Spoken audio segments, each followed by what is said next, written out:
காதலிக்கின்ற வாலிப பிள்ளைகளே, காதலுக்கு மிகப்பெரிய எதிரியான பிரேக்கப் என்ற வார்த்தை உங்களுக்கு எதற்கு?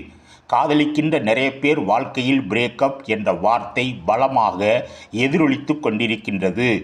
உங்கள் காதலில் பிரேக்கப் என்ற வார்த்தைகள் இல்லாதபடிக்கு பார்த்து கொள்ளுங்கள். பிரேக்கப் என்றால் என்ன? பிரிந்து விடுவோம் என்பதுதானே? பிரிவதற்காகவா காதலித்தீர்கள்? பிரிந்த பின் வேறு ஒருவரை காதலித்தால் வேத சட்டப்படி அது விபச்சார பாவமாகிவிடும் அல்லவா? பாவம் தண்டனைகளை கொண்டு வந்து விடும். பிள்ளைகளே, கர்த்தருடைய கண்கள் பூமி எங்கும் உலாவிக் கொண்டிருக்கிறது. அவருடைய கண்களுக்கு யாரும் தப்ப முடியாது. வாலிப பிள்ளைகளே, வாலிப பருவத்தில் உங்களை உண்டாக்கினவரை நினைத்து நன்மையான காரியங்களை செய்யுங்கள். பல நன்மைகளை உங்கள் வாழ்க்கையில் பார்ப்பீர்கள். வாலிப பிள்ளைகளின் வாழ்க்கை கர்த்தரால் ஆசீர்வதிக்கப்படுவதாக. கர்த்தர் உங்களை ஆசீர்வதிப்பாராக.